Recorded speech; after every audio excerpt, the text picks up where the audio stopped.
Good evening, everyone. I'd like to call the regular council meeting of August 18th to order. What I'm going to ask to start, if before we get into the pledge, if everyone could please stand. We did lose Ray Moreau on July 27th, a firefighter. I'm sure most of us in the room are aware of it, but if we could just stand, moment of silence for Ray and his family.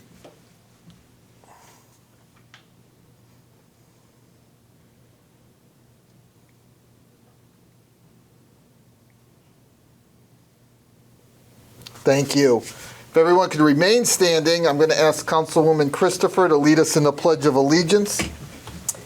I pledge allegiance to the flag of the United States of America and to the republic for which it stands, one nation, under God, indivisible, with liberty and justice for all. All right, thank you, everyone. And as I said, the Moreau family is certainly in our thoughts and prayers this evening. And if everyone could just take some time over the next few days and just keep them in your thoughts and prayers as well. Certainly want to provide them with all the support that we can at this point, at this time for the family. We do have quite a bit on the agenda. One minor change, we are not going to have a financial dashboard report this evening. We will move that to our September meeting, our September 15th meeting, which is our next regular meeting. We do have a presentation tonight. We have Mark Jewell from VHB. And this is to talk about a project. And this, again, I'll reiterate, I know we've said this at the last meeting, but what we're calling the Beeline Trail. This is separate from the trail we're connecting from Farmington to Southington. This is a completely separate project that the state is working on. So just as we're here tonight, I just want to make sure everyone's aware this has nothing to do with the phase 2 or phase 3 that we've been talking about over the last few months. This is going to be something separate from that. It just happens to be, I believe they're going to look to start it around the West Main Street area and continue it into New Britain. But I'm going to, unless the town manager or someone has anything, I'll turn it over to Mark. I want to thank him for being here tonight. Can you hear us okay? Okay. Okay. I'm a little nervous. All right. If unless the town manager has anything to say, you're on, Mark. Mr. Manager? Yes, I just wanted to say thank you, Mark, for coming tonight virtually, and to echo the chairman's remarks. This is the east-west alignment, not the north-south. This is from New Britain's fast track station to Plainville, Main Street, and about approximately 4.91 miles. You have a map. You should have a map here that kind of highlights the alignment and the route, and Mark is going to take us through the details of that this evening, and we'll also, I'm sure, have questions that he'll help answer for this project. If I can just add a couple more things, if you don't mind, Mr. Chair. Okay. The reason this is coming before the council again is because DOT is looking to do an informational session in September with the public on this trail alignment. I believe the date we're looking at is Thursday, September 25th, likely at 6:30 or 7 o'clock. We haven't finalized details yet, but when we do, we will make those available. So because we do plan on doing a public informational meeting, we wanted to invite VHB here today just to refresh the council and the public on what the project is about. This is a project that's being facilitated by CTDOT and by CROG, the Capital Region Council of Governments. It's funded through a federal grant, raised grant, with a state match. There isn't any local contributions to this particular project. And I believe that's all the notes that I had that I wanted to mention. So, Mark, if you'd like to take it from here, and if there's questions between town manager, myself, you, we can kind of field them. Absolutely, thank you. Thank you, everyone. It's a pleasure to be in front of the council again. Again, my name is Mark Jewell. I'm a senior planner with VHB. Some of you might remember me from, man, I just checked the dates on this. It's been almost a decade, 9 years since we initiated the planning study in Plainville Southington and New Britain. So it's great to see planning move into design and construction. But I'm here tonight representing the Connecticut Department of Transportation, just to give the council a quick update on where we're at. And as the town manager said, the 30% design public informational meeting is tentatively scheduled for the 25th of September. But in advance of that, the department wanted to brief the council and field any questions that you may have. The graphic you have, I know the focus in Plainville as of late has been the 3 segments running north-south. That's a 5-mile gap. And the east-west gap is also roughly 5 miles long. And it's broken into 4 segments, total, 3 in New Britain and this one in Plainville. And the 2 of the segments in New Britain are under construction. If you've driven down Black Rock Avenue in New Britain, you've probably seen the construction. And the final segment in New Britain that gets them to the Plainville town line is at final design and being advertised later this fall. So hopefully construction will be ongoing in April of 2026 on 3 segments in New Britain, bringing the trail to the Plainville town line near Tilcon. That's where this project picks up, at the Plainville town line. This is State Project 109-177. And it's a couple miles long. And again, starting at the Plainville-New Britain line, and it's going to essentially follow the Route 72 corridor, staying adjacent to the highway right-of-way, past what I know a lot of people know as the food truck location, and coming down White Oak, Woodford Avenue, past the Woodford condominiums, Crooked Street, coming down underneath I-84. The multi-use trail, it ranges from 10 to 12 feet wide. It'll be on the north side of the roadway. And again, for those who don't know, Woodford Avenue is a state number group, starting at Crooked Avenue all the way to East Main Street. But as we're coming along, the 10 to 12 foot multi-use trail will be on the north side, again, holding essentially the back of the sidewalk. The right-of-way, as you know, is quite wide, 50 plus feet. The road is extremely wide, and it's going to be reduced down to 2 12-foot travel lanes, a 10 or 12-foot multi-use trail on the north side, and a 5-foot sidewalk on the south side. And that'll be carried through all the way to East Main Street. And then once the trail will come up through past Noni's Bakery to East Main Street, and then down will be the north side of East Main Street to Neal Court, which is where the gas station is for those just before the town hall. Neal Court is the terminus of the project limits. That is where your streetscape improvements match up. And so that's where this project ends. That's a quick analysis. I'm happy to, a quick summary anyway. I'm happy to answer any questions you have. As was mentioned, this is a total package, just big picture. This is a $30 million,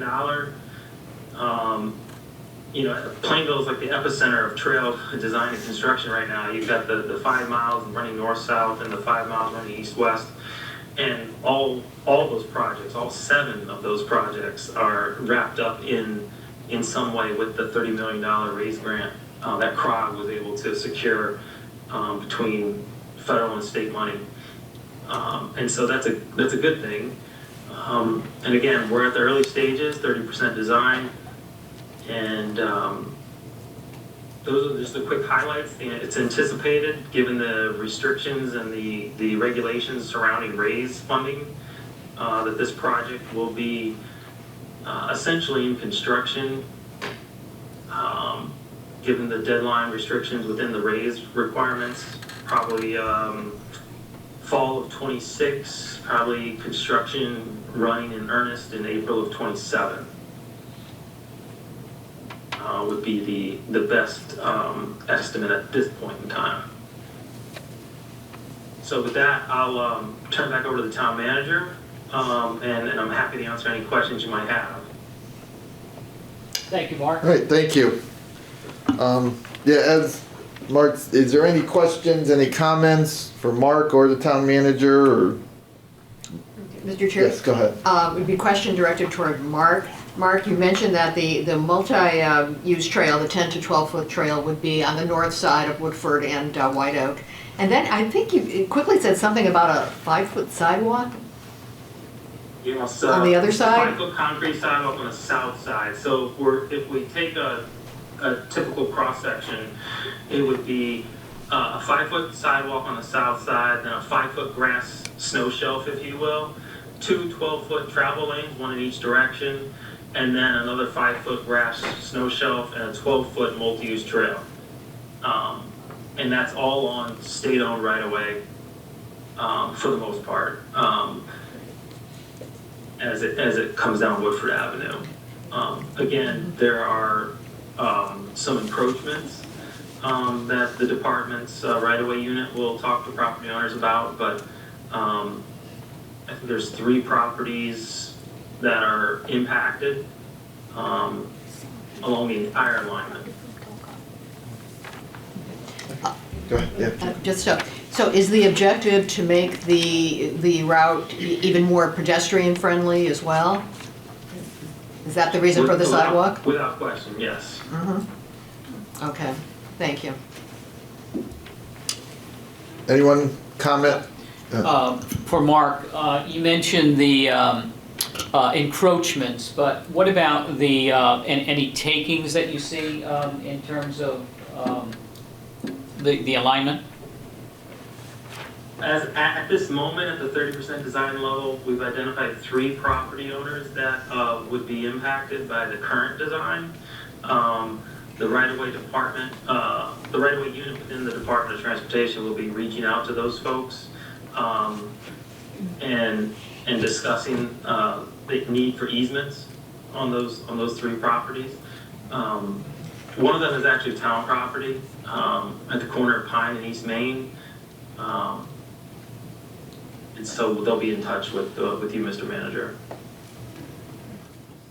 Great, thank you. Do you know what the timing would be for when they're going to be in contact? Is that something that potentially could happen before September 25th, or is that something that kind of is ongoing? So it's a great question. In this particular case, or as is normal protocol, the right-of-way unit doesn't get involved with and discuss property rights with the private property owners until they have 60% design plans. Okay. And so at this point, the town manager, it's his election to give them a heads up and provide them with the plans and have that friendly discussion informally. And we're happy to send those plans to those folks. I think some might have already received them, but they do get a letter ahead of this public informational meeting to let them know about the meeting. So that is the standard typical process at the department. All right, and you said there's 3 property owners, including one being the town of Plainville. I think the town of Plainville is the 4th. Okay, so private, would be Tilcon, Woodford Avenue Condominiums, and GE. I think the GE property, some trees need to be cut down in order to improve sightline distances at the intersection of Route 10. So that's just a sightline easement that's required. Okay. And then the other 2 properties are actual easements that will be needed on their real property. All right, thank you. Anyone else? Any questions, comments? All right. Hearing nothing. Anything from town manager or staff? Anything we missed, you think?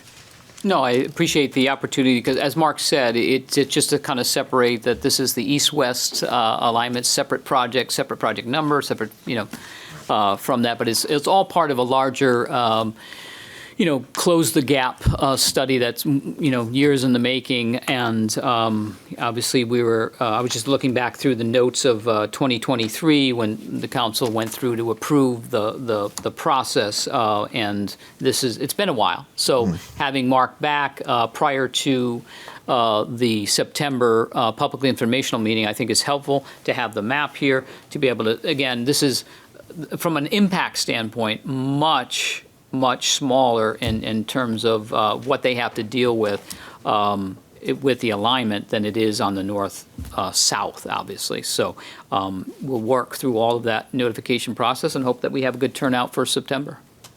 All right. All right, hearing no other comments or questions, thank you, Mark, for being with us tonight. Thank you, Mark. Thank you, Mark. Good night. All right, so that completes our presentation for the evening. We can move to item 2. We do have 2 public hearings this evening. I'd like to just ask the town clerk to read the call to the public hearings, please. Thank you. Notice is hereby given that the Plainville Town Council will hold public hearings at 7 p.m. on Monday, August 18th, 2025 in the council chambers of the Municipal Center to hear public comments on item 1, the town of Plainville joining the Connecticut Municipal Redevelopment Authority as a member municipality.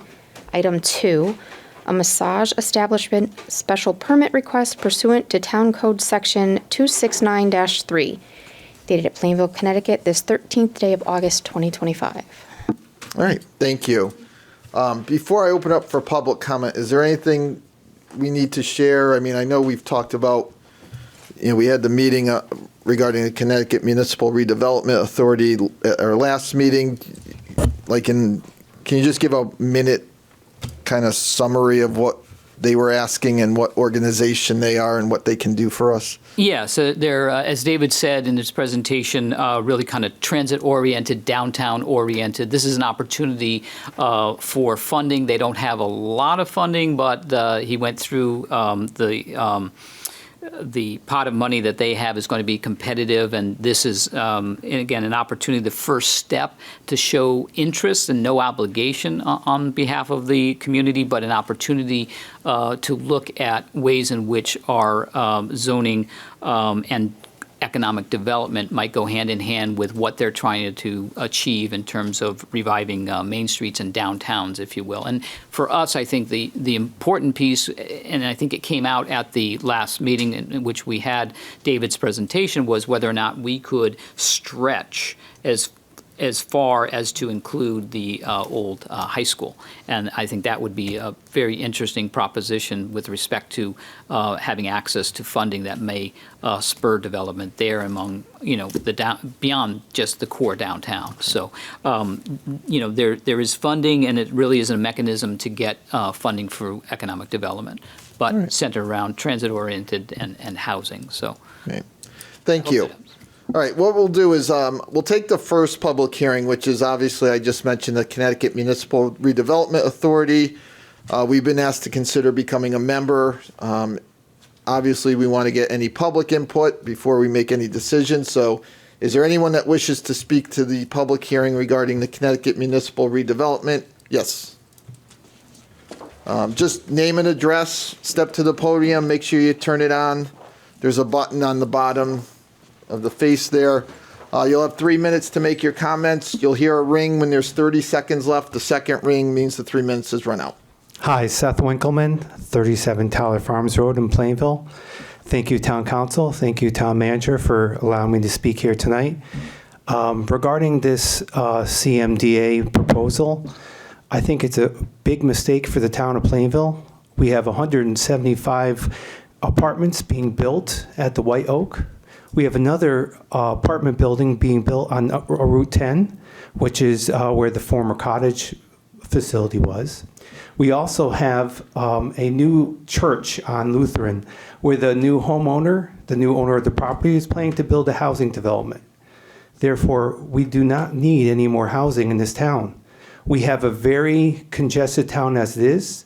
By bringing more people and more businesses into the town, it's going to cause a problem in the center of town for parking.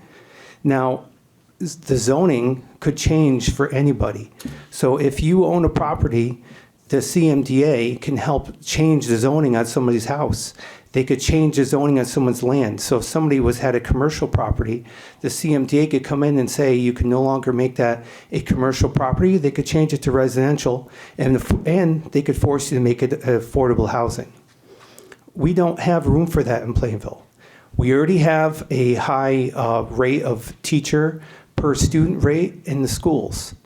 So now what we're talking about is increasing the amount of children that are going into our classrooms. Our scores are already low as it is. We need to focus on having great schools in our town. We need to focus on having good teacher involvement with our kids.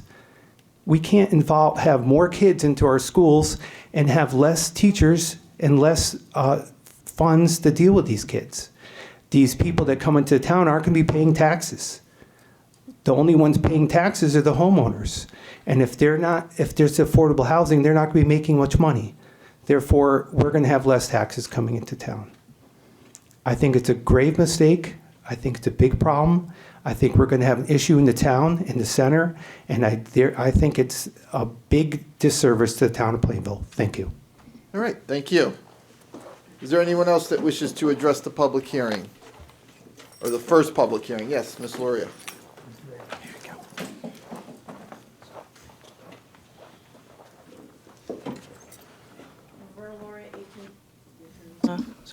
Roberta Laurie, 18 Perrin Road. Through you, Mr. Chairman, I have a couple questions for the Yes. town manager.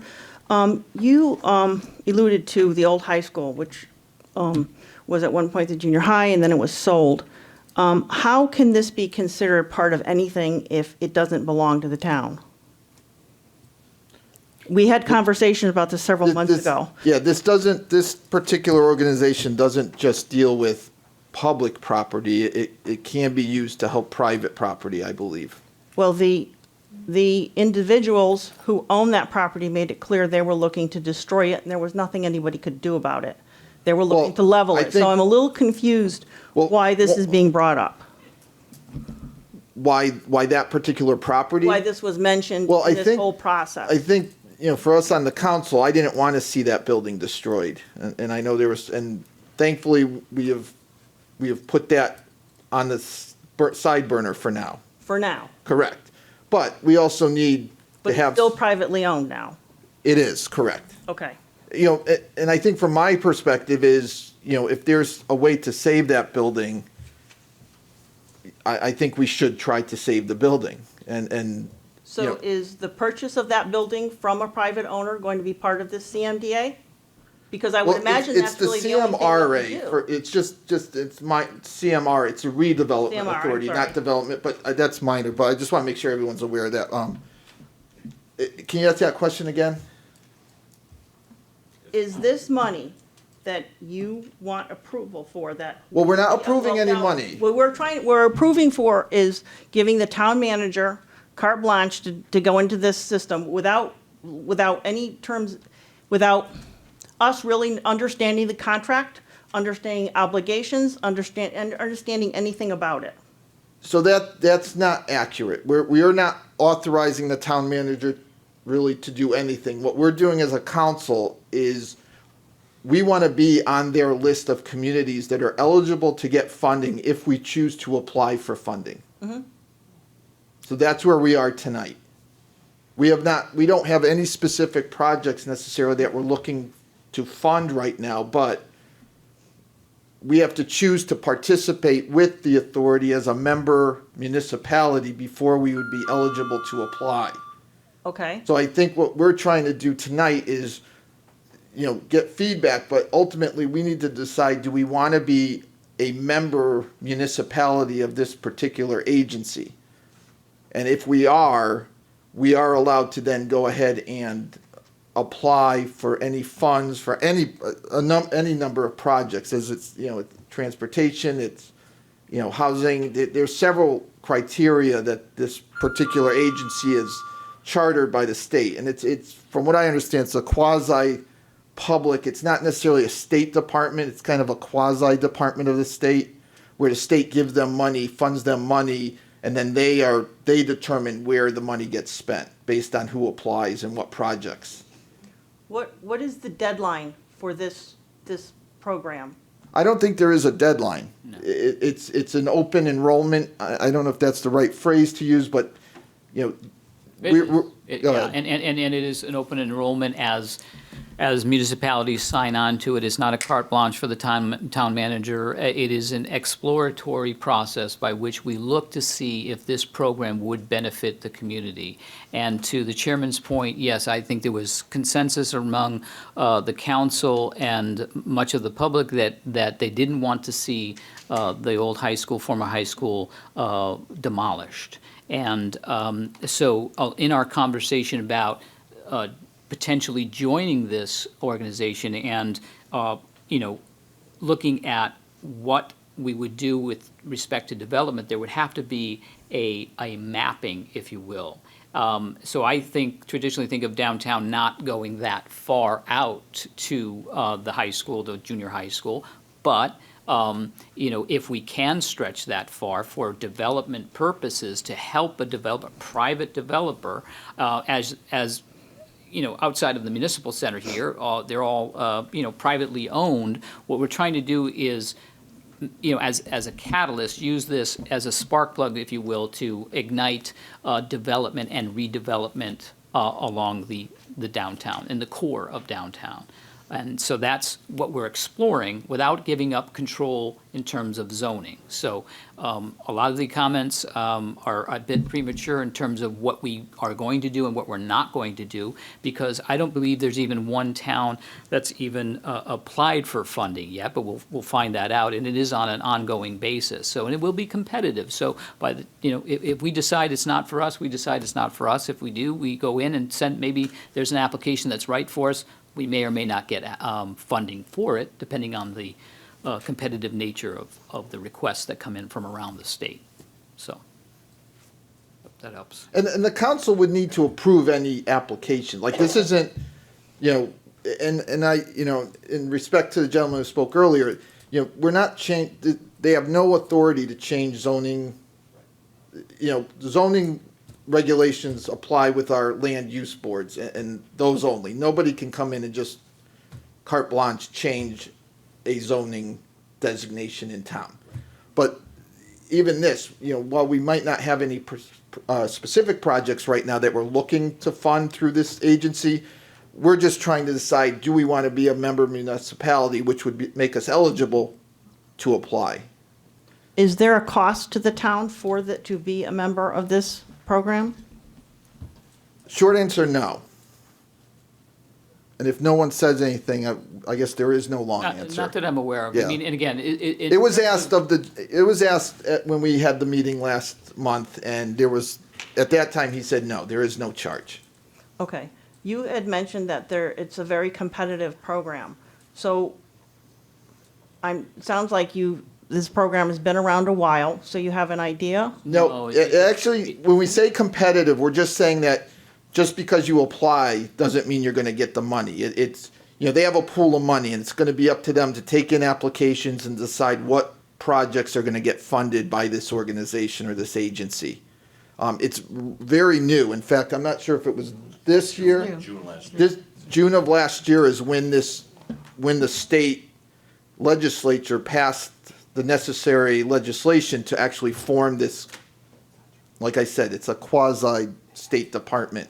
And what is the amount of funds that they were given for this quasi? That one I don't know the answer. 90? 90 million. 60. So 60 million. 60 million. So what would we be eligible for? What is the maximum we can get for this, in this 60 million program? I guess one question, maybe I'm Yeah, I'm asking too going many questions. town attorney, I think, can help out. I do have some experience with regard to these types of projects. The predecessor, I think, agency before them had a similar type of programs. And so the way it typically works is you identify an area of the town that qualifies for this type of development, and then the town would end up having to decide whether or not they wanted to designate that as the redevelopment zone in conjunction with this agency. Then when they have projects, the way the projects typically work, you're going to be looking at potentially having property amassed, assembled. You're going to have costs for infrastructure, development, et cetera. So what they typically do is you're going to have private investment. You're looking for a developer who wants to have private investment. And then they have tranches of investment is the way they set it up when they pencil this thing out. And then you're looking for the public tranche. It's usually about 25 to 30% of the whole project. So that's where they would come in. We would have the area, you look at the project, you try to get public developers, they start penciling out, is it gonna return? And then you have this tranche of money, which will bring it over the top to make it actually happen. Otherwise, it just isn't enough funding for these projects now. So that would be the part when they would come in and say, okay, we're gonna give you this money, and I don't know if it's a loan or be a grant or whatever. But all of this is really, the town has to work on this. It's a lot of work. It's not easy to do. We're looking for projects that are gonna be really good, and no one is gonna force the town to do anything. I think that the perception at times is that once the towns do these things, the town will be the one forcing people to do things, but it won't be anybody forcing the town to do it. So it'll be up to the council and zoning, et cetera. Okay. That's how these typically work. All right, did that answer your Can I question? ask another question? Yeah, no, go ahead. That's very generous of you. You're talking about 25 to 30%. Now, you mentioned the old high school, which is, I knew it as a junior high, and I'm showing my age right Right, now. We're on the same page, though, don't worry, yeah. I really wasn't looking to do that, coming up here and doing that. You had talked about a loan/grant. So my one question I have listening to this is, how long does the application process take once you apply? I In other don't words- think, we don't know that yet, just simply because I don't believe this agency's actually accepted any applications yet. I was just talking in general principles, my experience, how these things usually work with the predecessor agency where I was involved in one of these in a totally different time, nothing to do with Plainville. Okay, so we're not sure how long the application process is. We don't have a deadline, and we have no idea what we're gonna work on. Am I understanding? Well, we have an One is to idea. have the authority and Well- have the discretion to do it in the future. How long in? Part of it, it's unknown. It's unknown. It's a question of joining the authority, and if the council were to approve that, to have the ability to consider these kind of projects and be able to turn on the state funding and grants. That's what the purpose of this is. That's my understanding of it. There's nothing specific. It'll be impossible to answer specific questions that you're asking at this point, in my opinion. I think of it as an economic development tool, an access to resources, in this case, funding for development. And that could take a whole host of different things. It could be infrastructure related to something the town needs to do. We were talking earlier with the WPCA about, the sewer, and maybe it's a sewer issue. Maybe there's a restriction in terms of the main trunk line. Maybe it's the, water. Maybe it's, something else, utilities in that sense. So that could be funding for that, but it's really, I think of it as a tool and access to funding as long as the funds are there.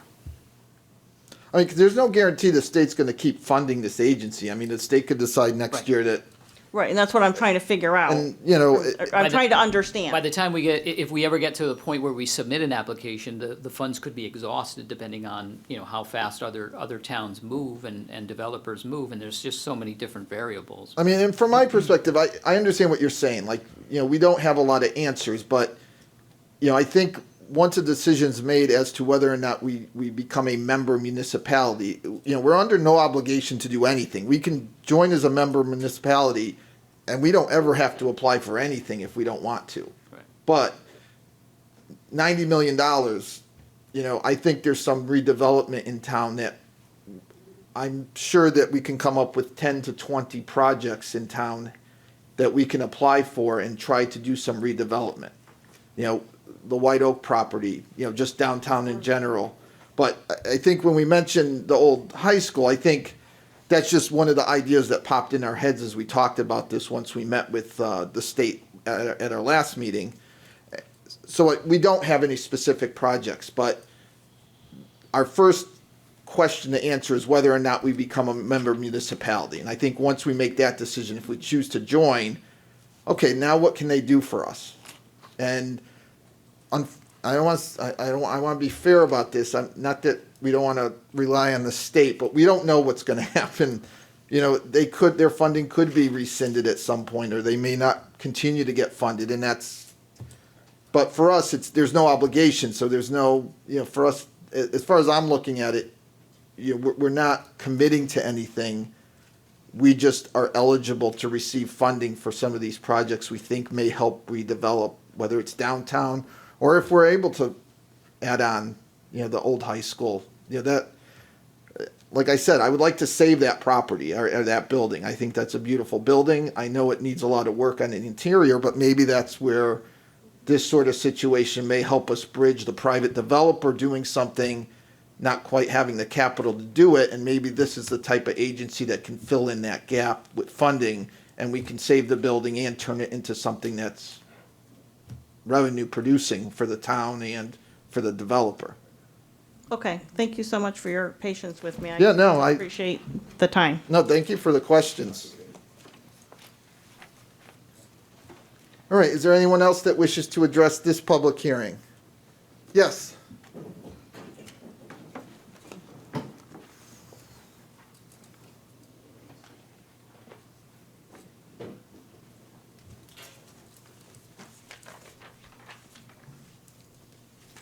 Hello. Yeah, there you go. Good evening. Good evening. Georgia Bedell, 28 Pequot Road. I want to thank you all for taking the time to research this project and our possible involvement in it. I do just have a few actual questions because I've been reading about it, and these are just honest questions that I think would help bridge a little gap with the citizens if they had some of these answers. So local control, will Plainville still decide what gets built or does the state? Yeah. The town has 100% control on what happens. We decide what we choose to apply for, what we don't. The state will not be coming to us and saying, we're doing this project, you have no say. That will not happen. Okay, perfect. Do new developments bring more strain to schools, roads, services than tax revenue? So that is just something. Yes, that's a possibility, and I think that's something that needs, like I said, if we decide to become a member municipality, that's certainly something we have to keep in mind as we move forward, yes. And for traffic, can our infrastructures handle added growth because we are so small? Well, and I think that's where this program actually helps. Like, if we get to that point where we're saying, you know what, we don't have the adequate infrastructure to support additional traffic, that's where this organization or this agency may be able to help us with, whether it's road improvements or pedestrian improvements, sidewalks, that what have you. I think that's where this agency, I think the state, and I don't want to try to read the state's mind, but I think when they created this agency, it was to help redevelop areas that need to be redeveloped where the town doesn't necessarily have the funds. So it's all different types of infrastructure. Yeah, okay. Yeah, it's a very broad that I believe their existence. They have a very wide range of items or projects that you can apply for. Okay. So again, like, who would have the final say? You said that the town would have the final say. Oh, yeah. That No. the state could not come in and say, No, we have. that's not what this agency was created for. No, it was for an opportunity for municipalities to go to them for funding for different projects, as we've been talking about. Okay. And she had already brought up, is there any financial obligations or risks? No. That's something that everyone would want to know. If we choose not to spend money to redevelop anything, that's Okay. we can do that. Okay. And how will Plainville ensure development matches our community character? Well, it's funny because we're probably going to talk about our plan of conservation and development a little bit later, but I think that's going to include our land use boards, obviously the council, town staff, the administration. I mean, that's something we're going to have to, our new town planner. There's going to be a lot of involvement from a lot of different places to make sure that we're developing appropriately, Right, maybe is the for right our way to say small it. town, to keep our Yes. small town feeling. You know, we don't want a 6-lane road going through the center of town. I mean, you know, and I know I'm, you know, I'm clearly exaggerating, but no, I think I understand what you're saying. Yeah, so that was it. I just wanted, Okay. a few clarifying questions Yep. I Nope. think would Thank you. help out. Mr. Thank Chair, you. can I add something? Yes. It'll go along with your questions. Yeah. At the presentation at our last meeting, the gentleman did mention that they would help pay for the studies. So that's additional money that we won't have to put out to do a traffic study, to do a housing study, to see what needs to be done. They would pay for that. Oh, excellent. If Okay. our application was approved. Right. Okay. Right. All right, thank you. Okay, and Mr. Chair? Yes, go ahead. This is maybe, I'm not trying to oversimplify or anything, but the applicant is a municipality. Correct, yeah, it's not the state, telling us what to do, or it's not a private developer that's doing this on their own, but it's the municipality, the town that actually applies. Yes. Is that correct? Yeah, I understand it as a town applying and being part of it, or a participant in the state's program. Now, again, subject to further due diligence in terms of the mechanics of how it's all going to work. That's what, again, like I discussed about how we're going to define what the zone is going to be. We have to have a defining map. That's a starting point. But again, only if it fits with what we're trying to accomplish in terms of economic development without, as mentioned, without, destroying the character of the town. And like you said, Christopher, we're not, going to be adversely affecting the community by doing something that would just not be in character with it. All right, but a private developer cannot go on their own and apply for this. No, No, that's, it would yeah. be, it would be Yeah, working with the Just wanted to town, stress right? the We- fact that yeah. the town is the applicant. We'd be the yeah. driving force, the way I understood. And again, it could, be, No, again, that makes part of the due sense, diligence and when we get to talk about after this first step of saying, okay, kind of hey, we want to be a part of this Eligible, program, yeah. and eligible to this program, then we find, we'll go into understanding everything that is to know about how it will work and the timing and what's needed from applicant, what's going to be eligible in terms of an application. Yeah, thank you. Yes. In my prior experience, when they went, there was another town, another municipality that actually established a redevelopment zone. It might have been under the prior authority. And one of the things that they did was they looked for substandard or blighted properties to include in that zone, because that was the purpose of the funding also. So I don't know specifically if they're going to do that here, but that was my experience previously. We have a few of those. Yes, we do. Yes, yeah.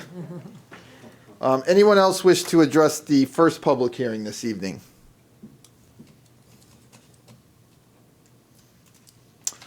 All right, we'll move to the second public hearing this evening. This is regarding a massage establishment special permit request pursuant to Town Code Section 269-3.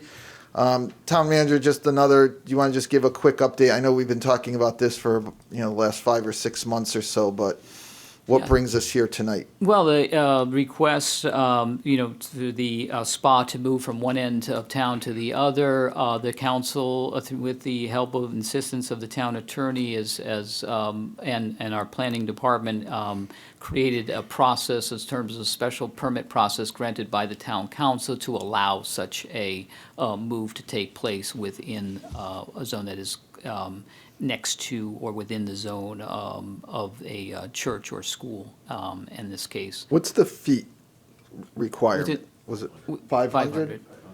Yeah. Yeah. And so, through this process, that the council, if it desires to, can grant a special permit, and that would be the change. Okay. All right, so is there anyone that wishes to speak on the second public hearing this evening? Same as before, please step forward. If you have questions, we'll do our best to answer them as we can. Is there anyone that wants to speak to the second public hearing? I know we have talked about this several meetings in a row now, but, pardon me? John. John? Do you want to, John Kislick. I thought you were pointing at John Bossy. I'm sorry. No, I could never do that, John. My grandmother would not allow me to ignore you. John Kislick, 65 Forestville Avenue. I talked about this before. This hearing tonight, or public hearing, is just for the one on West Main. Has nothing to do with the massage establishment next to Webster Bank. That's within 500 feet of the library, which the library is one of the mentioned things. They would have to apply also, I believe, and it's not them applying tonight. Well, we do, and I don't know if I'm going to say this right, so staff, please, we do have a pending application, so to speak. A Moment Away Spa is looking to move from their location on New Britain Ave to the old Clear Horizon Right. Eye Care That one building. I know. I'm talking about this other one that's right next to the town hall, that they have a massage building, and they're within 500 feet of the library, which the library is mentioned in the charter. I don't, what rules. business are you, you talking about the hair salon? They have a sign out that does massages. So I'm trying to find out if they are involved. Oh, in this okay. too. I'm sorry. Studio 466 you're talking about. Yeah. It's not them, right? No, So that's not, no, they are not part So of they this would right have to now. apply on their own, right? Okay. I'm sorry, I didn't mean to Okay. not follow you there. The other thing, I guess what it was at our meeting in June 2nd, 25, when we had that was actually public hearing where the council approved this new change, right? The amendment. I printed this out today. 269-3, location restricted. The council amended this in June 2nd. What our Correct. Well, attorney, what our town attorney put together and their staff. So this we're is, looking to approve the recommendation that was made at the June 2nd meeting. right, but that was actually put in as the charter, as the, under chapter 269 massage establishment. That's law now. And you're just having an applicant for that law you approved. correct. Okay. Okay, now I follow you. I'm sorry. Okay, so now, the thing is, strange things happen to me. And my daughter, like I said, one of my daughters is a massage therapist. She's not active right now because it's a really tough business that beats your body up, something terrible. But her AMTA journal came today. So it's given me some information, because what it says here on that, if the location impairs public health, safety, and welfare of the public. So I want to read something from her book. The Bureau of Labor Statistics projects that the massage therapy profession will grow by 18% between 2023 and 2033. But growth, it goes beyond growth. Not just the numbers. For the past several years, massage has gained wider acceptance among consumers are looking for a more holistic approach to health and well-being, and other healthcare professionals, too, are starting to understand the benefits of integrative care. So the way I look at it, the town went through this, you approved this process. I do not see any relation between a church and this business being detrimental to the public health, safety, or welfare. I see it as the opposite. This business is really in demand, and it helps the health, safety, and welfare of the public with health issues. And it's a demand, and this is an established business. It's not somebody who's just starting out and you don't know anything about their right. reputation. So I want to recommend that this council approve this for this applicant, because they well deserve it, and I think it's a benefit to the town. We're going to be bringing people in for this service. Thank you. All right, thank you. Anyone else wish to speak to the second public hearing this evening? All right, seeing no one, we'll close the public hearing section of our meeting. And once I find the right page, we can now move on to item 3. And first of all, thank you everyone for your comments and questions. I'm glad that we were able to answer some of those tonight and clear up. Hopefully it helped clear up some questions you had. But item 3 is our minutes of the previous meeting. Mr. Chair? Councilwoman Tompkins. Motion to approve the minutes of July 17, 2025 special meeting and July 21st, 2025 special and regular meeting. Second. Motion and a second. Any comments, any questions, any changes? All those in favor? Aye. Any opposed? Motion carries. Item 4, announcements and reports. Mr. Chair? Councilwoman Moranti. Yeah, I only have one report. The Conservation Commission met last week. They do an August meeting. A couple of announcements. River cleanup. The fall river cleanup will be on Saturday, September 27th, 9 to noon. The location is to be announced. Turtle nesting areas are done at Tomaso Nature Park. And they're also going to be contacting DOT to discuss further some of the plantings that have been proposed in that one edge of Tomaso Nature Park where the trail is going to go, because they did receive all the information on the proposed plantings. So, and that's it. All right, thank you. Anyone else with an announcement or a report? All right, we will move on to item 5, appointments and resignations. We do have a few of those tonight. Mr. Chair, Councilwoman Christopher. motion to appoint Mark Maglio, 5 Cassidy Drive, to the Cassidy Commons Condominium Association Executive Board. Second. Motion and a second. Any comments or questions? All those in favor? Aye. Any opposed? Motion carries. Item 2, Mr. Chair, Councilman Underwood. motion to appoint Eric Dubois, 90 Tomlinson Avenue, as a probationary firefighter to the Plainville Fire Department. Second. Motion and a second. Any comments or questions? All those in favor? Aye. Any opposed? Motion carries. Item number 3, Mr. Chair, Councilwoman Christopher. motion to appoint A. Georgia Bedell, 28 Pequot Road, as a regular member to the Inland Wetlands and Watercourse Commission for the term ending January 7th, 2027, and B. Caleb Bilodeau, 5 Mel Road, as a regular member to the Inland Wetlands and Watercourse Commission for the term ending January 7th, 2027. Second. All right, motion and a second. Any comments or questions? All those in favor? Aye. Aye. Any opposed? Motion carries. Congratulations. And just, why don't we do item 4, and then I'll make my comment. Okay. A motion to reappoint A. Judith Anderson to the Committee on Aging for the term ending August 1st, 2028. B. Patricia Pitkin to the Committee on Aging for the term ending August 1st, 2028. And Sonia Sperduti to the Committee on Aging for the term ending August 1st, 2028. Second. All right, motion and a second. Any comments or questions? Mr. Chair, Go just, ahead. we did several months ago appoint Patricia Pitkin to fill a vacancy for a term, but that term ended as of August 1st. Quick That's turnaround. why we're voting on Yeah. Patty again, okay. All right, all those in favor? Aye. Any opposed? Motion carries. Item 5, Mr. Chairman, Councilwoman Tompkins. motion to accept with regret the resignation of William Ritchie for Planning and Zoning Commission. Second. Motion and a second. Any comments or questions? Would the town be able to send him a letter Of thanks. of thanks? Yeah, thank you.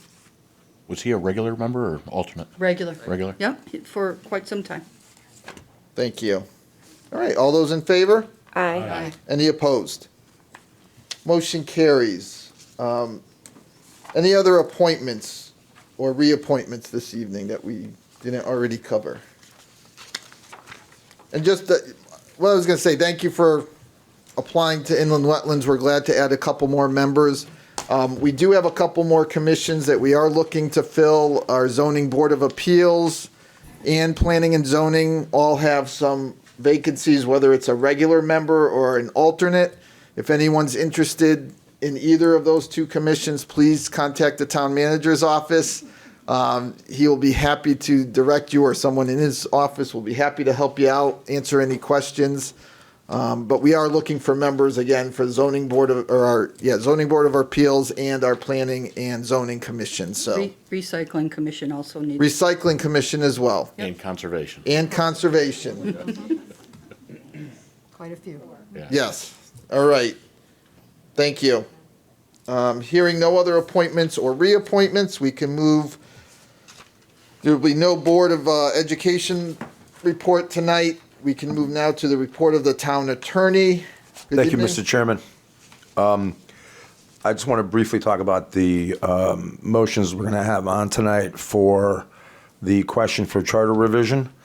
We're going to have two motions. One of the motions is going to be to establish the date of the referendum, which will be with our local election on November 4th at the polling places between 6 a.m. and 8 p.m.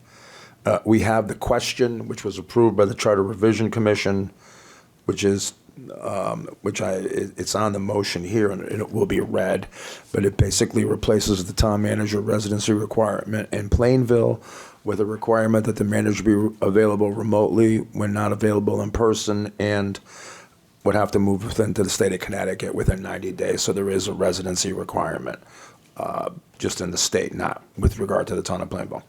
So that's generally what the question will be. The specific language is on the resolution. The other resolution authorizes the town attorney to prepare explanatory text for the question, and we will have everything done by tomorrow. The plan now is to then forward it to the Secretary of State's office. They then approve it, and then we will publish it in a newspaper. The clerk will.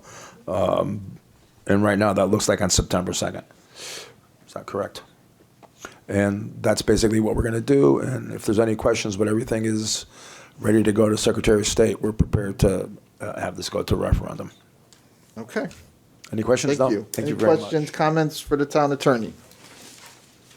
Thank you, and I do want to appreciate the work that was done by the Charter Revision Commission and by our town clerk. I do appreciate it. Thank you. All right. Thank you. Item 8, report of the town manager. Couple of items. Yes, I'm just gonna a try few tonight. Get through all 9 items, and as you mentioned, we'll hold off on financial dashboard for a report next month. But I'll begin with item number 1, FAA grant offer. This is the Robertson Airport Infrastructure Project. The town submitted to FAA an application in May 2025 for a grant of federal funds for a project consisting of geotechnical survey, design, and bid phase engineering services for work related to rehabilitating portions of the apron pavement, repairing cracks on the runway, and remarkings. The total project cost is $405,775, including a $16,231 grant from the Connecticut Airport Authority and a $4,058 local match. The FAA approved the grant application in July 2025. Work under this grant project is expected to begin this fall. There is an item under new business to authorize the town manager to execute the grant agreement. Is this something they feel if they begin in the fall, they finish in the fall, provided the weather cooperates? Or do we know that answer? I'm not entirely sure, but the logic is such that, yes, because of asphalt paving and there is a timing with respect to, performance of paving, so that you wouldn't be Okay. into the winter months. Just with what we went through at Whiting Street, the fact that, they couldn't quite get, again, the utilities couldn't quite get done, I think, what they had to get done, and asphalt plants closed before we were able to actually repave. I'm just curious if they don't think they'll get it done, they're not gonna do like half of it and then leave the other half. I would imagine they'd want to do it all at once or wait until the spring. But I don't, I think Andy might have Yeah. some information. Yeah, I could provide a little bit of clarity. This specifically is just the design portion of it. Okay. So we wouldn't look to go out to bid for the project until Okay. sometime in spring. So any type of construction would happen in the next construction season. Okay, So good. we'd be looking at doing survey and geotechnical work this fall while the weather is still decent and prior to any which that should be, snow or that winter should get weather. completed. So that be a should problem. certainly be Yeah. completed this Okay. season. Yep. Thank you for the clarification. Any other questions or comments regarding the first item? All right. Item 2. Item 2, sidewalk construction, Farmington Avenue. The town is planning to facilitate a sidewalk construction project this fall on Farmington Avenue from house number 123 to 269. The project consists of removing the existing deteriorated bituminous asphalt concrete sidewalk and replacing it with a concrete sidewalk. The town engineer estimates the value of the construction activities to be $138,000. The engineering department received 7 bids for the project, ranging from $118,750 to $271,288. The lowest responsive and responsible bidder was William Layden Construction of North Haven, Connecticut, in the amount of $118,750. William Layden Construction has completed similar work in Plainville and has demonstrated a clear ability to perform such work outlined in this project.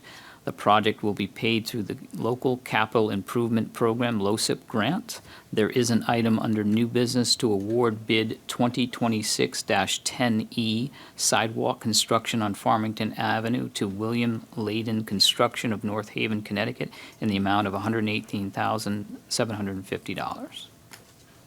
Any questions? All right, any questions, comments? Yes, go ahead. Mr. Chairman? Yes, go ahead. This is in front of the cemetery, isn't it? Yeah. Correct. Yeah. Yeah, okay.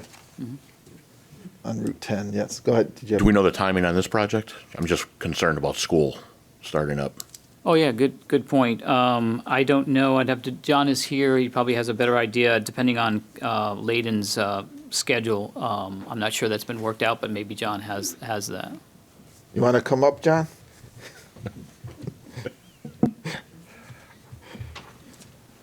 The expectation is to start the construction soon, like within the next month. Okay. To be done prior to November 1st.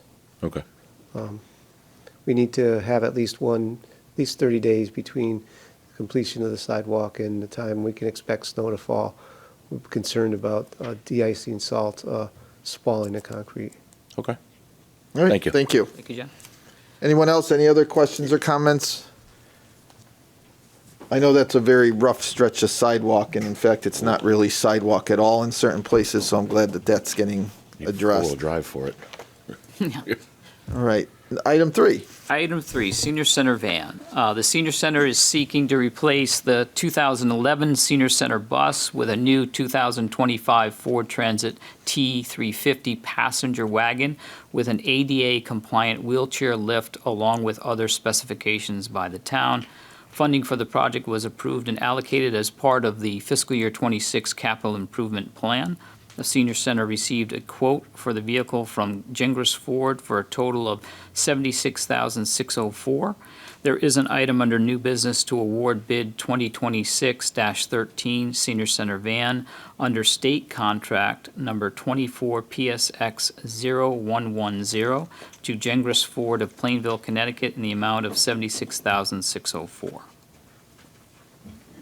right. Any comments or questions? Question being, Yes. does it still hold 12 passengers? Yes. No, No, it actually doesn't. It won't. that's not the new It's not. one. Doesn't have 12. Correct. I don't believe it's But 12. I believe because- it's, I'm going to let the assistant town manager. Yeah. Because I think he might know more. So this particular van is not a 12-seater. It is wheelchair accessible, so it'll be able to seat an individual in a wheelchair in addition to, I believe, 3 other individuals and then the driver. The reason that we are going to replace one of the buses with this van is because I believe the rationale is that there are quite a few doctor's appointments or specialists out of town, oftentimes not requiring a full bus load of individuals. So it would be more economical and more comfortable to drive a van of this size. Also, given its size, it doesn't require somebody to have an F endorsement, I believe, to drive it. So there's that aspect as well. And currently we have 3 12-passenger buses, so we would be decommissioning one of them, which doesn't really work well in the summertime anyways, given the air conditioning unit on board. So this would replace that bus. It would give us a little bit more flexibility to have a smaller vehicle, a more efficient vehicle to drive to out-of-town appointments, while still having access to the 2 newer 12-passenger vans. Would you be trading the other bus in? I think we're going to be sourcing it for parts. So there are parts in that van that are still good that we can use to, or the bus that we can still use to replace any parts that break in the 2 newer buses that we have. So, but my understanding is Buildings and Grounds is going to take whatever pieces that we believe are valuable and that we can use in our 2 newer buses, and then either auction off or sell, somehow get rid of the van. Yeah. And I think the big thing is the accessibility of this new van, that with the current vans we have, they, you know, like you said, wheelchair, it just makes things easier, I think, for those, with those needs. Yeah, currently, To get you know, transported. for smaller vehicles, we have a Crown Victoria that the senior center will use for these types of appointments, but it doesn't, it's Yes. older, and it also doesn't have wheelchair accessibility, so this gives that access. You know, there is a drawing in our packet, Mm-hmm. yeah, with that shows the van, and I think it shows the one wheelchair and 4 other 5 passengers. 5 passengers. Yeah, there's one in the front there too, yeah. Okay, 5. Yeah. Thank you. Yeah. All right, any other comments or questions? All right, where are we up to? 4, correct? Item 4 is our issue with the police department elevator. This is a recent problem, and will need an emergency repair based on the fact that the state came in and did a stress test and it failed. So they took it and removed it from service at the beginning of July following that inspection. So Building and Grounds Department received a quote from Allied Elevator for a total of $37,650 to replace the existing power unit consisting of the tank, pump, motor, valve, and existing hydraulic oil with a new power unit. The purchase will be funded through the Capital Reserve Fund. There is an item under new business to award bid 2026-14 Police Department elevator to Align Elevator of Amston, Connecticut as an emergency sole source in the amount of $37,650.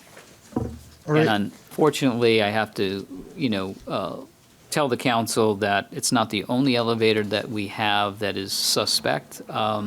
With the state, it's unknown when they'll do the rest of the testing, but I'm concerned about the elevator in the library as well in terms of its stress tests, and there's no way that the one here is going to pass.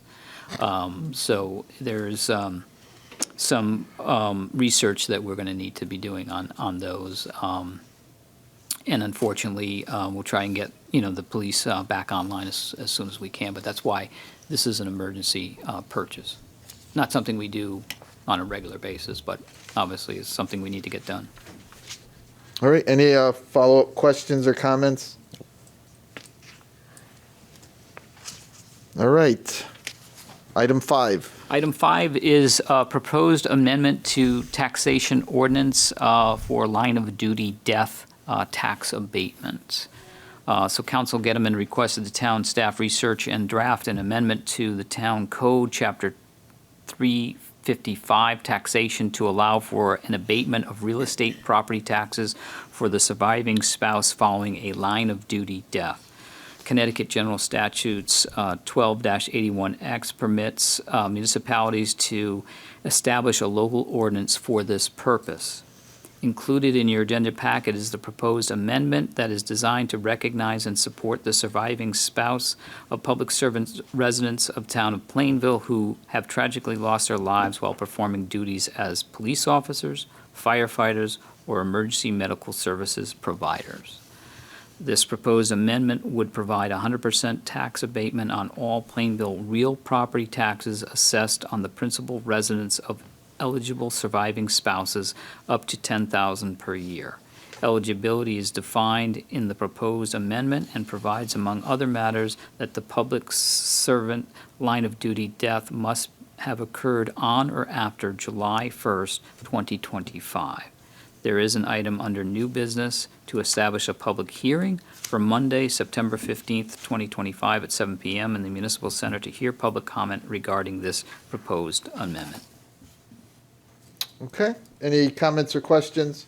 Just 2 comments. Yep, go ahead. First of all, this is a gentleman that gave his 35 years of his life to this town and then paid the ultimate sacrifice. I think this is the least we can do to support his surviving spouse. And second of all, I want to thank Assistant Town Manager, Town Attorney, and the Tax Assessor. I called last Monday, and this was done by Wednesday. I appreciate it so much. Thank you. All right. I have one comment for that. This is available to anyone. It's not limited to one individual, obviously. Oh, yes. So we're just going for it's available to anybody that would qualify. Okay. That's all. We just hope we never have to use We it. never, I just had to bring that up. Thank you. Thank you. Any other comments, questions?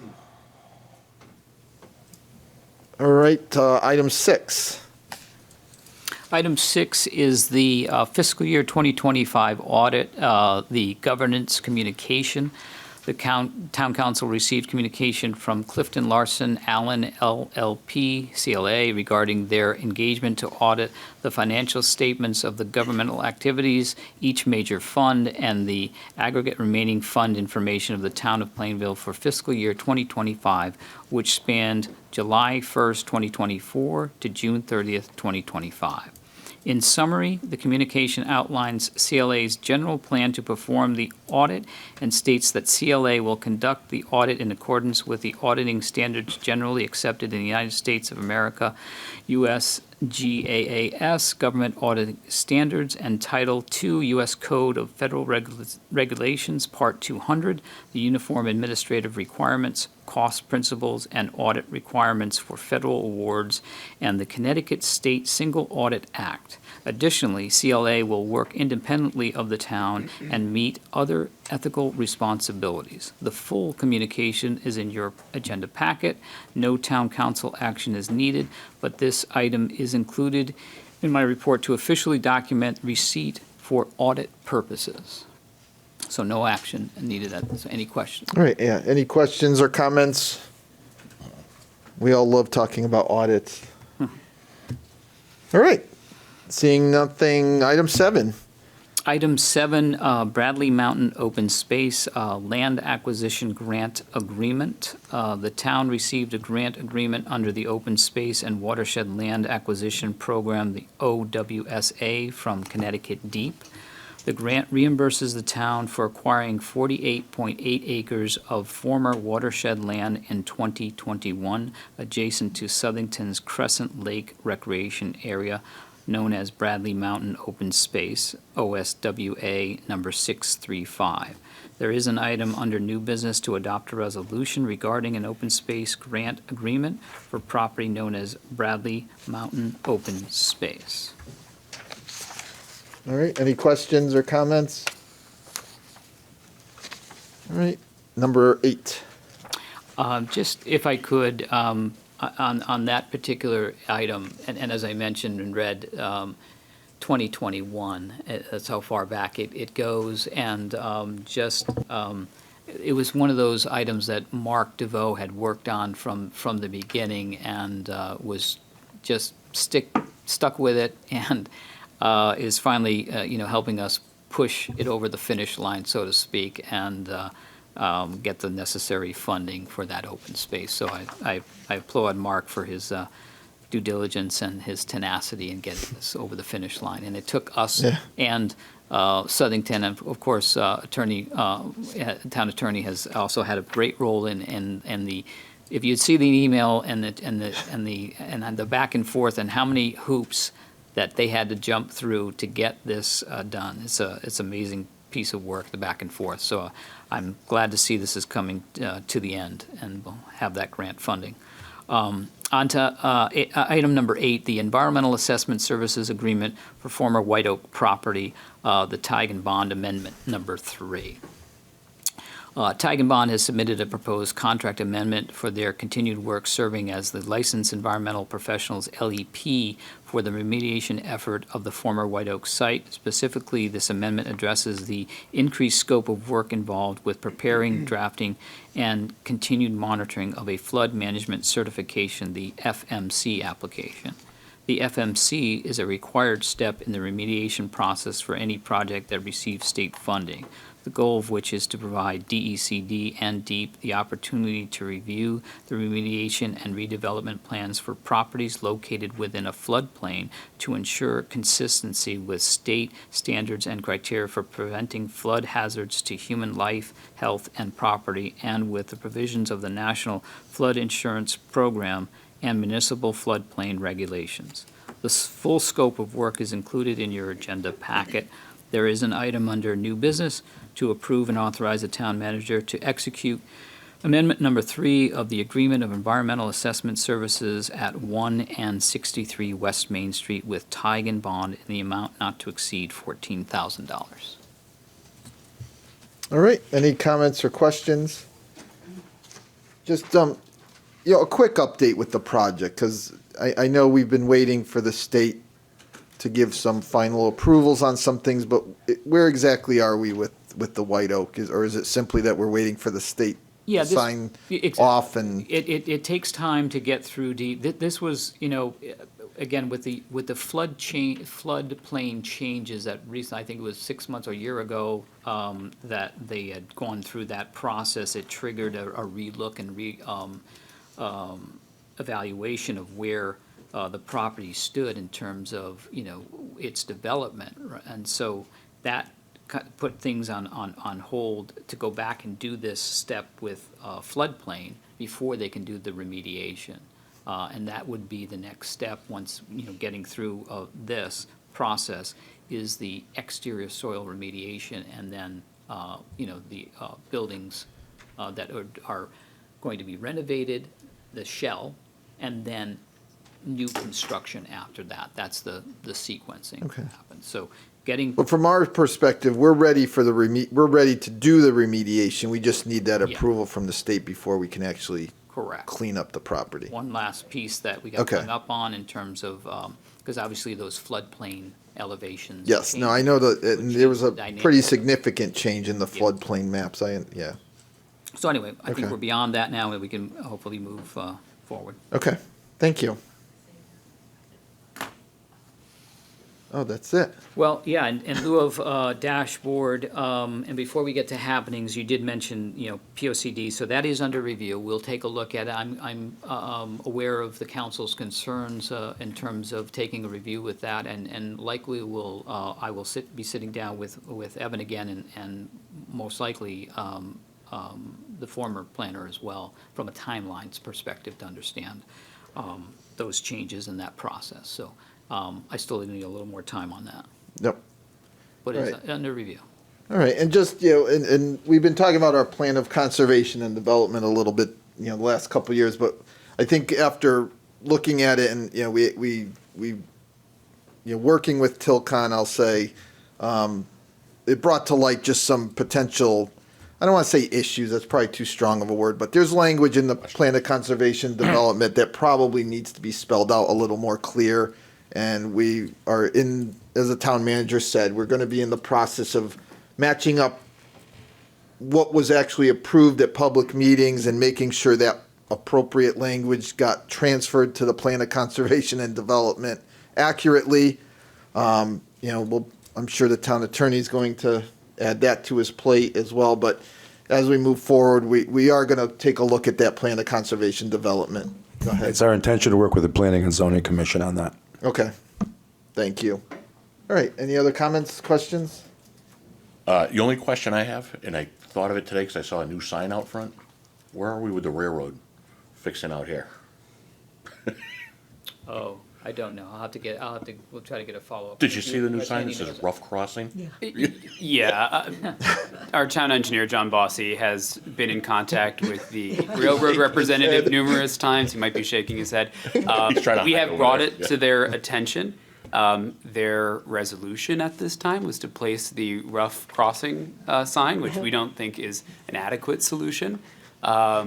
So we continue on to try to get that resolved. I don't know if the town engineer wants to add anything further to that, but that's the situation we're at. I mean, I know we've no further comments. Yeah, it goes back a long way too. We seem to always be calling them to say there's a rough crossing at whatever intersection or whatever, railroad point, but we never seem to be able to kind of It- get it's a over real the top issue, of the hill So on we that are one. trying to, Okay.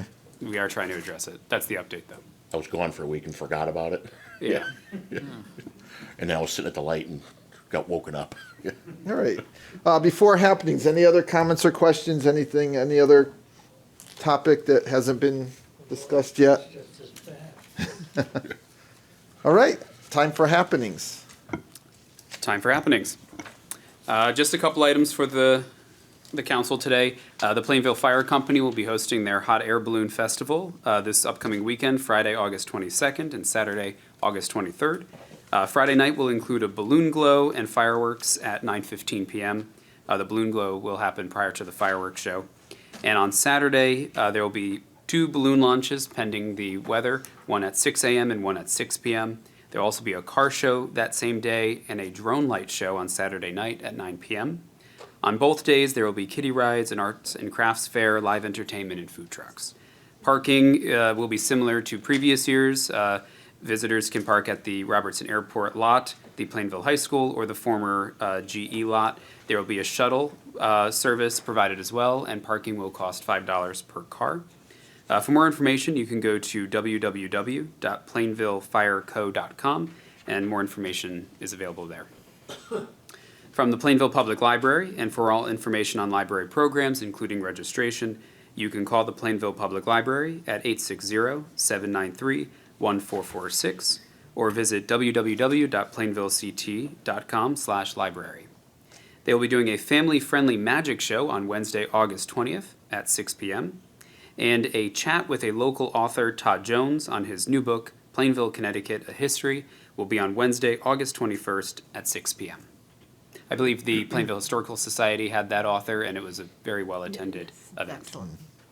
The Senior Center, for Senior Center programs, you can call the Senior Center at 860-747-5728, and all programs are free and open to the public unless otherwise indicated. A coffee house chat is on Thursday, August 14th at 9. August 14th? Passed, so I wonder if I got the date wrong on that. I will follow up on the date later on. Let me take a look at it. But they are doing or have done a coffee house chat with Jennifer Smith, the library director. It's a great opportunity to meet with somebody in the community. I will follow up on that one. But Veterans Help has not happened yet. That is on Tuesday, August 19th at 10 a.m. The Veterans Service Officer with the Connecticut Department of Veterans Affairs, Jason Coppola, will meet with members of the Senior Center. You can make an appointment, and you can do so by calling Jason at 203-805-6340. And that's all I have. Some new news and maybe some old news. All right, thank you. Any comments or questions before we move on? All right, thank you for your reports this evening. Before I open up public comment, we do just need to add an item under executive session. So I just ask for a motion to add item 1, pending litigation, to the agenda. So moved. Second. Motion and a second. All those in favor? Aye. Any opposed? So for executive session, we have 3 items. Pending litigation will be the 3rd item that we'll be discussing in executive session tonight. At this point, I can open up public comments. Anyone that wishes to address the council may do so. Please step forward to the podium, give your name and address. You'll have 3 minutes to make your comments. The first ring means you have 30 seconds left. The second ring means time has run out. Is there anyone that wishes to address the council this evening? Yes, sir.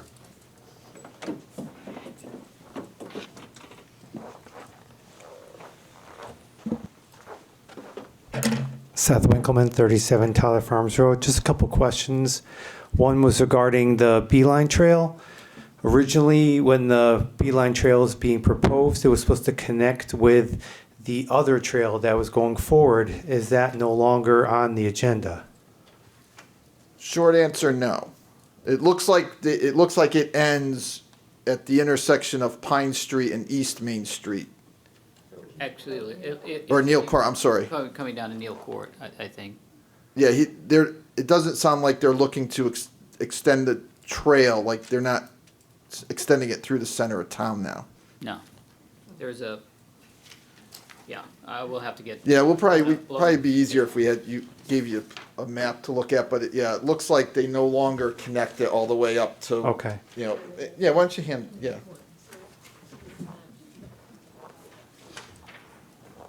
And that's certainly something we can verify at the September 25th meeting with them. Thank you, I appreciate that. And then if there's no, if it's not connecting, is there going to be a parking lot there for people to park their vehicles or bike area or something so people can, is that on there? Is that? I don't if it see ends it on there. No, it's not proposed. Because that was, initially was just going to run straight through and meet the other trail, and then Right, it would be yeah. connecting. That's why they were bringing the beeline there. So If I maybe may, they. okay. You raise a good point, but the design will not have any parking, but what remains is how do we connect? Is the beeline going to connect with the north-south, or is it the north-south project that's gonna connect with the beeline? We're not gonna be left with a gap. So I think that's the unresolved issue with the Well, state, that they're only gonna come so far. And that's like, in my mind, like, are they actually going to, have a 12-foot wide bike path that comes from, whether it's the North Washington intersection down to Neal Court, or are they just gonna use what's already there or enhance, I mean, that could be a question we need to ask them as far as what the plan is, how, do they anticipate doing improvements? I don't think, I agree, I don't think they were planning on putting any parking lots, but we certainly can ask that question, we could get the And it answer. comes so close to this municipal lot anyway. It does, yeah. Okay. I don't know if that answers your question. A little bit. I mean, Yeah. it was, I think the original thing was to close the gap, and then now we still have a gap between the Yeah. two trails, so. Well, and looking at the map, my understanding was it was gonna start at North Washington, or somewhere in that area and just go all the way into New Britain, but that map clearly says that, right now, they're going to Neal Court and they're stopping, so to speak. Right. And that's, the good thing is we do have the 25th, we can, On the map, it says connects to alignment C. yeah, and I think maybe that's the piece, because they haven't come to a conclusion on alignment C, that they're not ready to commit to that. Maybe that's the answer. But we can find out. Thank you. And then a question regarding, did we have a sign on the, I know this is DOT, it's not Plainville, but we have a sign on the highway. When you pull into Plainville, it says attractions and it's blank. Oh, really? Can't we just add something there? Can we just put like Like what, Witch's on Dungeon or 84? something to, When you're at 72? yeah, so if you're getting off the first Yeah. exit, going to the movie theater, we have nothing on there. It's a big blank I've never sign. even noticed it.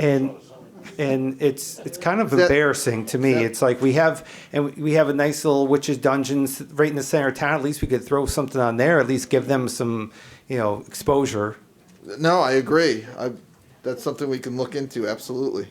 And then the last question I asked is, I know that the EPA has delayed the starting of the White Oak. Do we have a new time frame of when this will be finished? The White Oak property? Correct. Because the renovation is supposed to be completed in 2026, correct? It's going to be pushed I think forward, back, correct? yeah, 4 years ago or whenever we started this. Right. So it stalled a little bit. I mean, it's not necessarily the town of our fault that it No, stalled. no, I mean, it's not. EPA has jurisdiction over this. And I but- think are we with the DEP at this point? The state agency is what we're waiting for? And once we have the amendment authorization to move forward, the next meeting, well, I'm certain we'll be discussing the timeline and a revised timeline Okay. for that process. Okay. We don't have it at this point. So it sounds like once we pass the motion tonight to extend our service agreement, a new timeline. A new timeline will come forward. Yes. Okay, that makes perfect sense. Thank you so much. I appreciate it. Thank you. Can I keep the map? Yes, absolutely, yeah. Thank you so much. All right, anyone else wish to address? Yes, ma'am.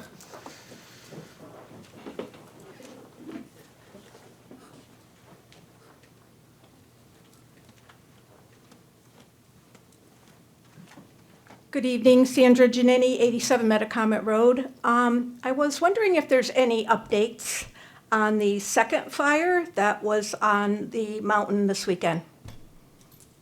This is the second fire in a very short window of time. Do we- Very dry up there, and the neighbors are getting a little bit concerned with smoke coming down again, and we're wondering what's going on up there. Do we have any update at this point? I don't have the details, but I can get that tomorrow. Okay. I did make a phone call. I never got a response. Thanks, Ben. Yep. Thank you. All right, that's it? Okay. So I'll make sure we get back. We can ask the questions, okay. Anyone else wish to address the council this evening? Mr. Kislick?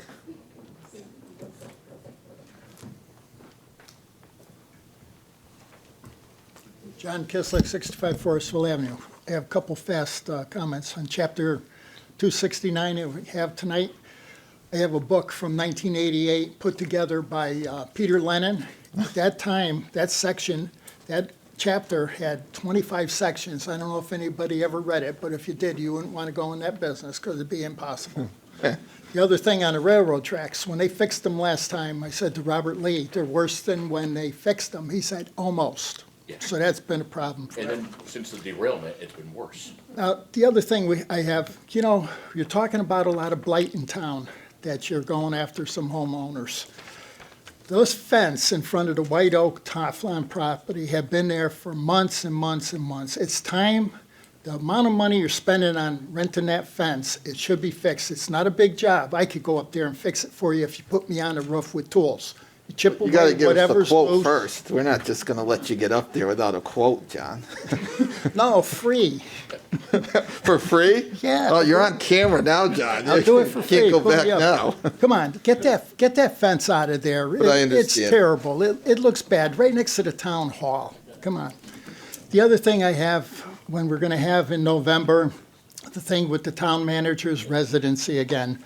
You know, the residents voted 1,837, plus me, that the town manager has to live in town. And here you ignored all those people and you're putting it out again. What makes you think that it's going to change? I don't believe it's going to change. I think you really upset them 1,800 people and they're going to come out there stronger and it's going to go down again. So that's just one comment I want to put on that. Now, to make you happy, I have my paperwork back from the state. I'm officially on the ballot for the November election on the council. Congratulations. I turned in my financial paper and registration to Cindy, Form 1 and 1B. And the best thing about that is I'm going to be petitioning candidate along with Councilman Underwood. And that makes me proud. I think that, besides the 1,800 people, my name next to Dave, since he had been a top vote getter in town, his party didn't put him on the ballot. And in a way, I'm glad, because Dave's going to get elected, and he's going to bring me at least a couple hundred votes. I think you're gonna owe him a my odds of big winning fat went check from if that's the case. 5% to 10%. So we'll look forward to having some Well, fun. in congratulations November. on qualifying. Look forward to seeing you out there. Thank you. I already have my signs that I'm just modifying them. They're professional signs when I ran as a write-in candidate, so I don't have to spend any more money. Thank you. Good. Thank you, John. All right, is there anyone else that wishes to address the council this evening? Yes, Mrs. Charette.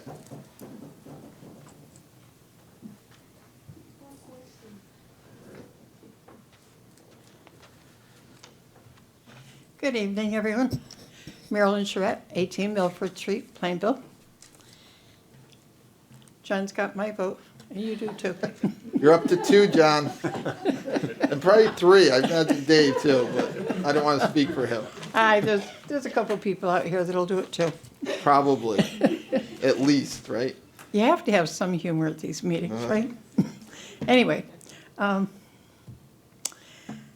have a couple of things. First of all, that 3-minute rule, you got to change it. It sounds like a broken record. Now, I think that you should put it under new business tonight and just change the rule and be done with it. It's not like we get up and talk about boring subjects. We talk about things that are important to us. Second, and I think this is hysterical, first time, I've been ignoring Whiting Street for the last few years. But when I went down Whiting Street recently, and the first time, I was shocked when I came back up and saw a lane as wide as a regular lane for a bicycle path. What happened with that? You know, that's a very good question.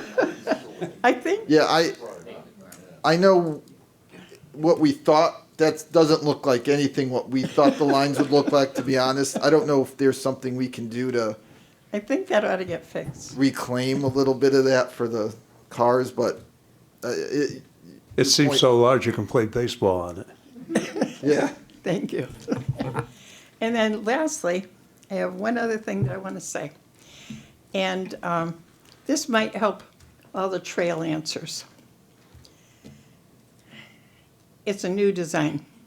From Northwest Drive, at the end of the trail from Farmington, take the abandoned train tracks behind the airport to Rail Bridge over the river, then left through the woods to the end of Maiden Lane, then right onto Cleveland Street, then right onto Usher Avenue, then left on Robert Street, then right onto Route 10, all the way to Southington. The state would not have to tunnel under Route 72. And my last question to you, never mind.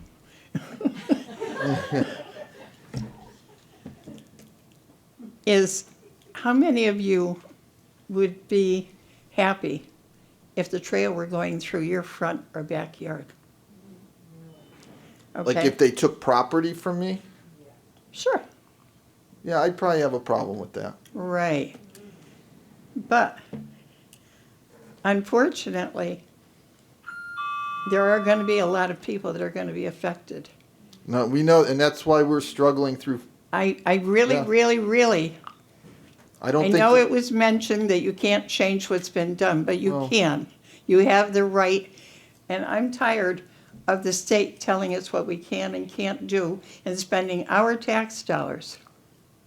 I'm sorry, but you need to speak up for the people. That's why you were sworn in, because you said you were going to represent us. So do something about it, okay? Well, and I think we are doing that. We have pushed back on their alignment, and we are, you know, we're in the middle of this, and the state is going to come back. It looks like maybe November, we're going to have our next public information session with them.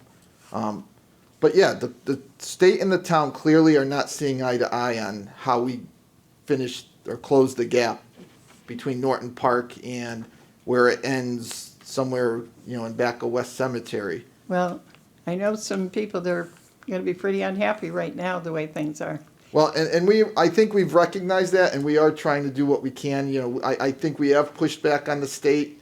Because they don't live here, Correct. you know, and so they shouldn't have the final say-so in the way it's going to be run. Well, and so Either far they that or- haven't. Either that or just abandon it. Well, you know, and like I said, our next meeting, it looks like it's going to be sometime in the fall. I think we were hearing November-ish is when they want to come back. So, you know, we're going to continue to push back. I I hope so. Thank you very much for your time. thank you. And change this rule. How much time would you want, Marilyn? Oh, no. Sorry. Oh, that's too bad. Are you going to miss me?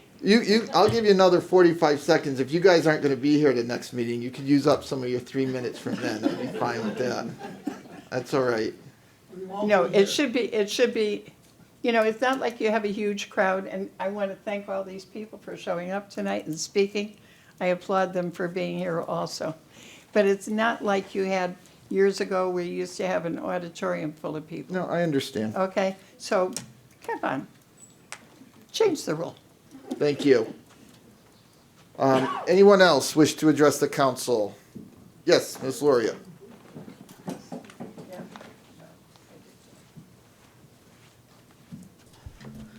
Roberta Loria, 18 Perrin Road.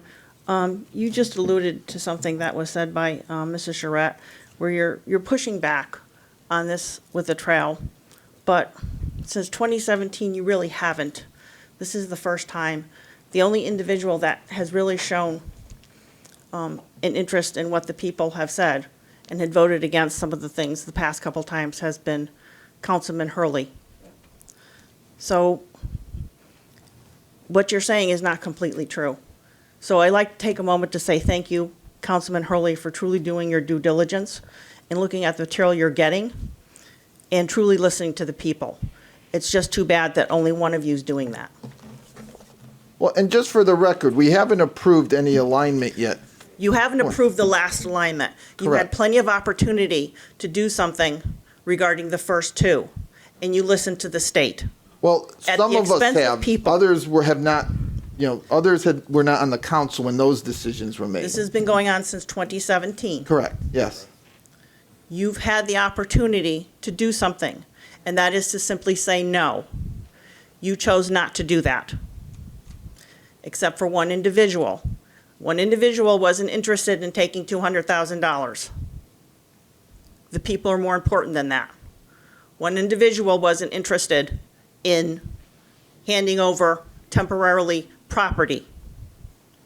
Only one individual is willing to do that. I just, the That is 200,000. Councilman Hurley. No, and I agree with you. Yes, Council. You're accurate, I agree. But the thank you. 200,000, who took $200,000? You did. This was a I few did. meetings ago in which, and Oh, you're talking about, I'm sorry, the reimbursement for the land that the Right. state is taking. Okay, I'm sorry, Right. I misunderstood. all that didn't have to happen if you had simply said no and was truly listening to the people. All right, thank you. All right, anyone else wish to address the council? All right, seeing no one, we'll close public comments. There's nothing under old business that we need to discuss tonight, and we can move now to item 11, new business. And we do have quite a list of new business items. Anyone care to make a motion for item number 1? Mr. Chairman, Councilman Hurley. motion to adopt the resolution entitled Resolution Regarding Joining the Connecticut Municipal Redevelopment Authority as a Member Municipality. Second. All right, motion and a second. Any comments or questions? I just want to say in light, we've had some back and forth, some good questions tonight. I think, the bottom line is we're not committing ourselves to anything. In fact, we are in charge of this entire process, whether we choose to apply or not apply for certain funds. But I think all the comments made tonight, we fully understand, and I think the administration here understands that as we move forward with any redevelopment, we need to be careful and thoughtful about it and make sure that it doesn't conflict with what we want the town to be or what we feel the town should be. So I'm going to vote yes, but clearly with the understanding that we're going to move slowly, and anything that we decide to do will come up for a public vote. We're not going to be applying in secret. There isn't going to be any of that. The state's not going to be able to tell us what to do. We're in full control of this process, and we'll keep that in mind, or I will keep that in mind as we move forward. Mr. Chair? Yes. And just to make crystal clear, we are not advocating any authority to anybody to change our zoning laws. We are still in charge of the zoning laws in this town. All right. Thank you. Anyone else? All those in favor? Aye. Any opposed? Motion carries. Item number 2. Mr. Chair, Councilman Gettleman. motion to approve and authorize the issuance of a special permit to massage establishment, a Moments Away Spa at 112 West Main Street. Second. All right, we have a motion and a second. Any comments or questions? I did have one comment. We Yeah. had a affidavit filed tonight regarding the notice that was supposed to be filed, that it was filed, and it was filed with the assistant manager. Okay, thank you. All right, any other comments or questions? All those in favor? Aye. Any opposed? Motion carries. Item number 3. Mr. Chairman, Councilwoman Tompkins. motion to approve and authorize the town manager to execute the FAA grant agreement for the reconstruction of airport parking apron areas, Phase 1 design and resurface of runway 2-20 pavement Phase 1 design. Second. Motion and a second. Any comments or questions? All those in favor? Aye. Any opposed? Motion carries. Item number 4. Mr. Chair, Councilwoman Christopher. motion to award bid number 2026-10E Sidewalk Construction, Farmington Avenue to William Layden Construction, North Haven, Connecticut, in the amount of $118,750. Second. Motion and a second. Any comments or questions? All those in favor? Aye. Any opposed? Motion carries. Item number 5. Mr. Chair? Councilwoman Moranti. Motion to award bid number 2026-13 Senior Center Van under state contract number 24 PSX 0110 to Jangris Ford, Plainville, Connecticut, in the amount of $76,604. Second. Motion and a second. Any comments or questions? All those in favor? Aye. Any opposed? Motion carries. Item number 6. Mr. Chair. Councilman Gettleman. Motion to waive the bid process and award bid number 2026-14, Police Department elevator repair to Aligned Elevator, Amston, Connecticut, in the amount of $37,650. Second. All right, motion and a second. Any comments or questions? All those in favor? Aye. Any opposed? Motion carries. We're almost halfway there, everyone. Number 7. Mr. Chair, Councilwoman a Christopher. motion to establish a public hearing for Monday, September 15th, 2025, at 7 p.m. in the Municipal Center to hear public comment regarding a proposed amendment to Chapter 355 taxation. Second. Motion and a second. Any comments or questions? All those in favor? Aye. Any opposed? Motion carries. Item number 8. Mr. Chair? Councilwoman Moranti. Motion to adopt a resolution regarding an open space grant agreement for property known as Bradley Mountain Open Space. Second. Motion and a second. Any comments or questions? Just, do we know how much that grant is going to be for? I don't. We really don't. We don't. Now, it's gonna be somewhere between like 120 to 160. Depends on where the, Dividing it with Southington, I'm trying to figure out our cost. how much is in each town. Okay. There's like about 250 all total. but Okay. That's not exact. All right. No, thank you. All right. Any other comments or questions? All those in favor? Aye. Any opposed? Motion carries. Item 9. Mr. Chair, Councilwoman Christopher. motion to adopt a resolution entitled Resolution Establishing Referendum on Proposed Amendment to the Charter of the Town of Plainville. Second. Motion and a second. Any comments or questions? All those in favor? Aye. Any opposed? Motion carries. Item 10. Mr. Chair. Councilman Gettleman. Motion to adopt a resolution entitled Resolution Authorizing Preparation, Printing, and Distribution of Explanatory Text for Proposed Amendment to the Town Charter. Second. We have a motion and a second. Any comments or questions? All those in favor? Aye. Any opposed? Motion carries. Item 11. Mr. Chair? Councilwoman Moranti. Motion to approve and authorize the town manager to execute amendment number 3 of the agreement for environmental assessment services at 1 and 63 West Main Street with tie and bond in an amount not to exceed $14,000. Second. All right, we have a motion and a second. Any comments or questions? All those in favor? Aye. Any opposed? Motion carries. Item 12. Mr. Chairman, Councilwoman Tompkins. motion for the town council acting as the Water Pollution Control Authority to establish a public hearing for Monday, September 15th, 2025 at 7 o'clock in the municipal center to hear public comment regarding the sewer user rate for a period of November 1st, 2025 to October 30th, 2026. Second. Motion and a second. Any comments or questions? All those in favor? Aye. Any opposed? And finally, item 13. Mr. Chairman, Councilwoman Tompkins. motion to approve the tax refunds as listed on the addendum. Second. All right, we have a motion and a second. Any comments or questions? All those in favor? Aye. Any opposed? Motion carries. That concludes our new business. Are there Any other discussions of interest under item 12? Anybody? Yes, I have one.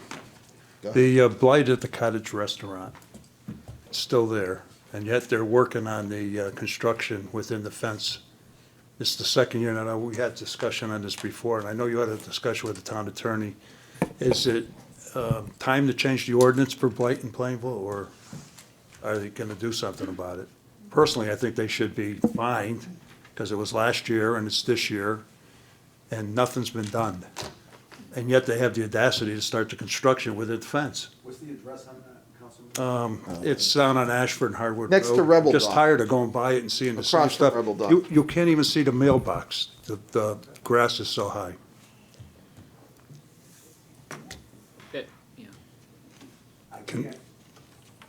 We sent out 5 notices in the last couple of weeks. I'm not sure if that property was included. I don't have them in front of me.